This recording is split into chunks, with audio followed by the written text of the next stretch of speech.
Buenos días, presidente, con su permiso. Buenos días, doctor Jorge Alcocer y compañeros.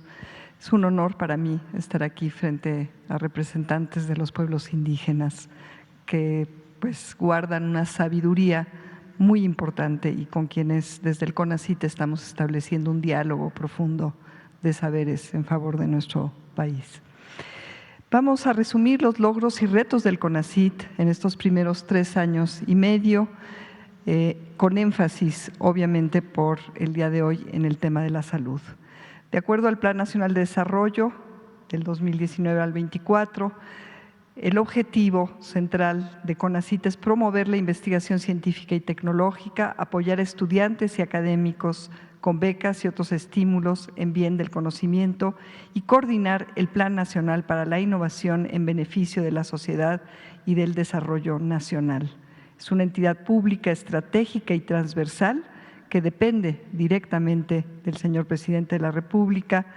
que es parte, obviamente, del gobierno federal para el desarrollo soberano con justicia social y cuidado ambiental.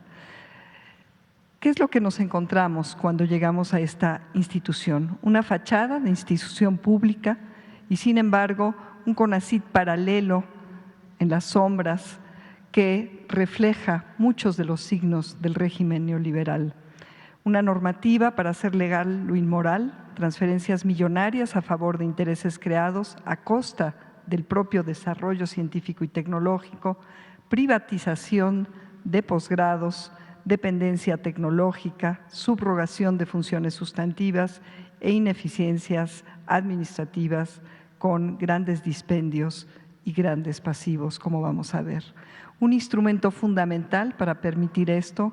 lo muestro en esta transparencia, fue la generación de estos 91 fideicomisos con los cuales nos encontramos, que se fueron gestando desde la presidencia del presidente Fox,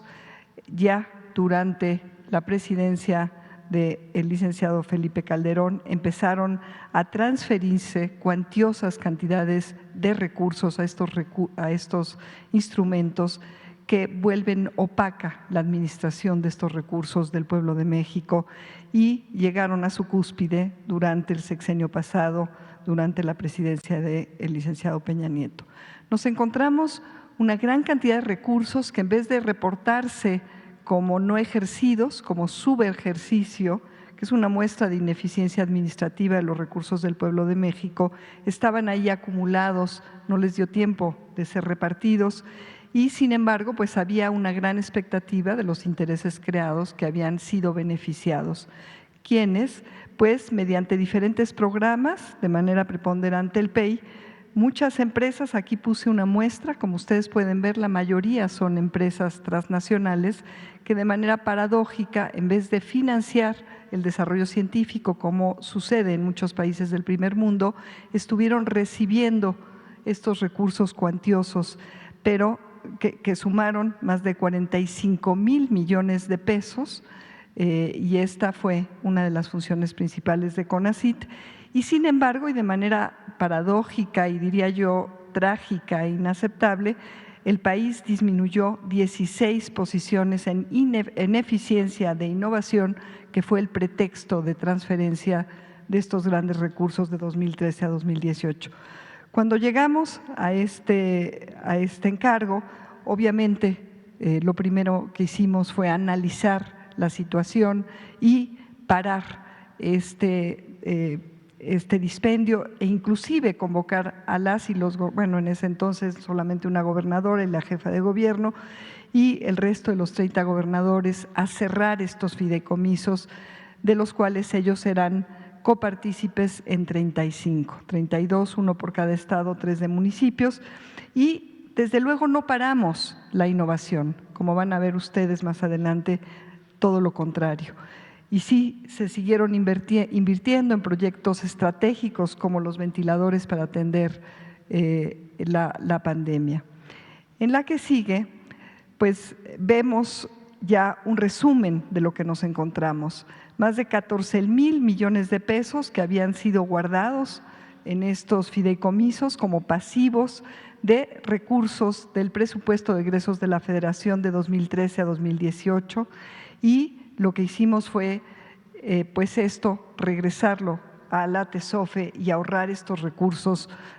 para el erario. Pero además encontramos una gran cantidad de convenios de asignación de recursos insolventes técnica o administrativamente. Pudimos echarlos para atrás y recuperar un adicional de más de 7,600 millones de pesos y en total entonces el retorno a la TESOFE fue de casi 22,000 millones de pesos. Y curiosamente, con este ahorro y mayor eficiencia, en estos 3 años y medio, en vez de disminuir en eficiencia y resultados de innovación, el país ha aumentado 10 lugares, de lo cual nos sentimos muy contentas y contentos. ¿De qué depende esto? De tener una agenda estratégica de Estado, como nos los ha indicado el señor presidente, con principios claros, regularización, austeridad, prioridades y búsqueda de metas y resultados. El reto es grande, como ustedes ven ahí, son las cajas que hemos recibido de los documentos de las secretarías administrativas, de los 91 fideicomisos, bueno, de los 35 fideicomisos FOMIX y de los 15 sectoriales, con más de 10,000 proyectos tirados literalmente, puesto que no tuvieron el seguimiento adecuado. Nuestro reto es dejar todo esto ordenado, tanto digitalmente como en físico, una biblioteca y muchísimo que analizar ahí de la historia neoliberal de pues lo que sucedía en el CONACYT. La que sigue, por favor. ¿Cuáles son los ejes principales? Bueno, el primero y más importante, el apoyo a los estudiantes. ¿Y qué es lo que nos encontramos? Una tendencia privatizadora del posgrado. Fíjense que ya para cuando inició este primer gobierno de la Cuarta Transformación, 64% de la matrícula de posgrado estaba privatizada, violando lo que dice la Constitución. La educación a todos los niveles es un derecho y no debe ser un privilegio. Y solamente el 36% de la matrícula en entidades públicas. Pero, trágicamente, en estas ya más de la cuarta parte de los posgrados estaban de facto privatizados, cobrando cuotas. Y si nos vamos a algunos de los temas que acompañaron las reformas estructurales neoliberales, el 70% de los posgrados en estas áreas, en entidades públicas, en algunas de las universidades más importantes del país, también excluyendo a estudiantes que no podían pagar beca. Y sin embargo, miles de estudiantes que habían sido aceptados en diferentes áreas de ciencias y humanidades en los verdaderos posgrados de investigación en instituciones de educación superior públicas se quedaban sistemáticamente sin becas gracias a un instrumento de política pública llamado Programa Nacional de Posgrados de Calidad que de facto simulaba seriedad, pero promovía esta simulación y esta exclusión. Las becas de CONACYT, muchas veces usadas como señuelos para negocios, para grupos de control, una exclusión disciplinar, sobre todo de las humanidades y de las ciencias sociales, qué decir de todos y todas las artistas. ¿Qué es lo que hemos hecho? Generar un nuevo sistema nacional de posgrado con la guía de nuestro Plan Nacional de Desarrollo, que nadie quede atrás, que nadie quede fuera, criterios de asignación claros, pudiendo administrar más de 80,000 becas al año. Ahora están habiendo becas suficientes, recuperación de posgrados públicos en todas las áreas de investigación de ciencias y humanidades, postulación directa de nuestros primeros interesados, las y los estudiantes, simplificación administrativa también para los docentes y los coordinadores. Si ustedes comparan el acumulado de recursos públicos destinados a apoyar a estudiantes de universidades, y aquí también se apoya a universidades de bajos recursos, de universidades privadas, pues la diferencia es muy clara y contraduce todas las noticias falsas que vemos en los medios. En estos primeros 3 años, el gobierno federal ha asignado más de 32,000 millones de pesos para apoyar a estudiantes de todo el país que desean formarse a nivel de posgrados. El apoyo a los colegas también ha aumentado. En la siguiente vemos, antes de pasar a eso, perdón, en el área de posgrados profesionalizantes, ahora sí, la siguiente, perdón. El énfasis ha ido hacia áreas como la salud, en las cuales el neoliberalismo también nos dejó sin los profesionales que necesitábamos, por ejemplo, los médicos. Entonces hemos aumentado el número de becas en las áreas de salud y además, por mandato del señor presidente, se ha iniciado un programa de becas a médicos para que se especialicen en el extranjero. Llevamos ya 428 médicos que ya están estudiando en Cuba, en donde se ha establecido un programa realmente muy exitoso de formación de médicos de alto nivel. Algunos están en proceso de formalizar sus becas y más de 100 ya están allá. Nuestra meta es de 1,000 becas para el año siguiente. Ahora sí, en la siguiente lámina vemos también el apoyo decidido de este gobierno, del presidente López Obrador, a las y los investigadores, con un aumento significativo en la nómina del Sistema Nacional de Investigadores, que también se ha transformado, apoyando y reconociendo a la comunidad científica, cerrando brechas de género, regionales e institucionales, con criterios claros, pertinentes y tomas de decisiones democráticas, y vinculando también a la comunidad de colegas con la solución de problemas prioritarios, el acceso universal al conocimiento y el avance científico desde nuestro país para seguir forjando la soberanía que merece México, sin exclusión de las humanidades y de las ciencias sociales que se habían ido quedando rezagadas. En la que sigue vemos otro de los grandes temas contradictorios del neoliberalismo.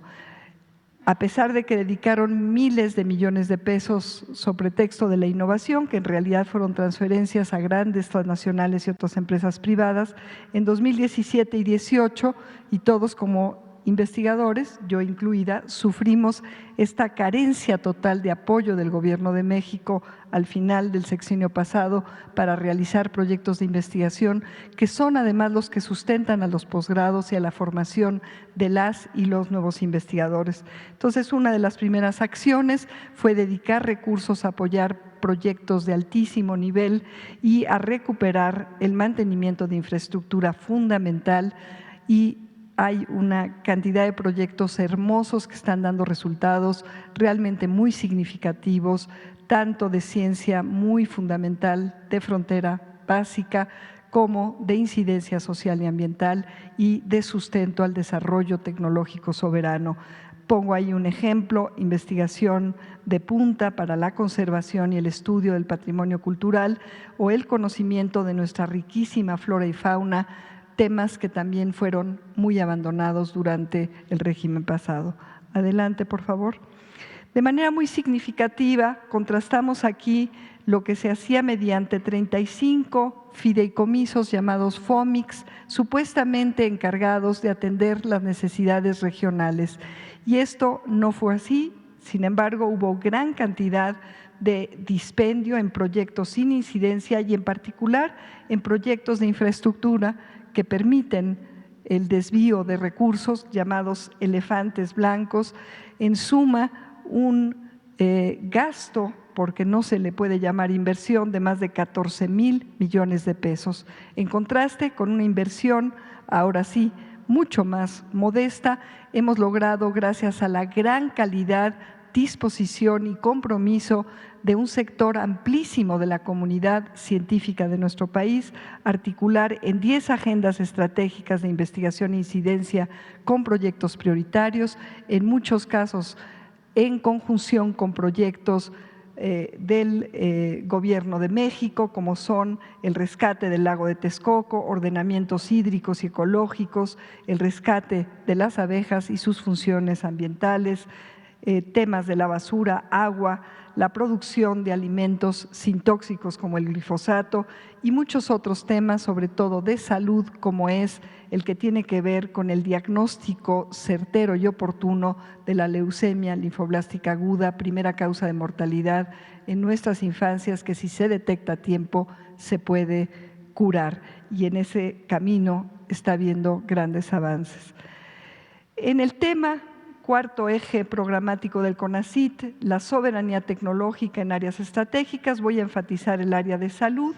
pues en medio de la pandemia y en contra de todas las predicciones de que esto era imposible, logramos el diseño y la producción de 2 ventiladores 100% mexicanos y de todo un ecosistema de generación de equipo médico de alto nivel nacional. Tenemos ya ubicados en 92 hospitales públicos estos ventiladores, han atendido a más de 1 millón de horas de ventilación en pacientes en riesgo por COVID y están siendo la base para la generación de empresas nacionales para salvar vidas que van a implicar grandes ahorros al erario y además retornos de valor al pueblo de México. Tenemos otros desarrollos, muy rápido menciono algunos: un stent mexicano para atender enfermos con infarto, torres de alto flujo para oxigenación, biocerámicos para la regeneración ósea y cicatrización, biosensores para la detección de virus, antivenenos y otros sueros. Y además se ha instalado infraestructura novedosa, única en Latinoamérica, como el primer Laboratorio Nacional de Vacunología y Virus Tropicales, el Instituto Politécnico Nacional, y se están trabajando y generando soluciones tecnológicas para la producción autosuficiente de alimentos libres de glifosato, de transgénicos y de otros tóxicos, y también un trabajo muy articulado con COFEPRIS para innovación regulatoria de bioinsumos.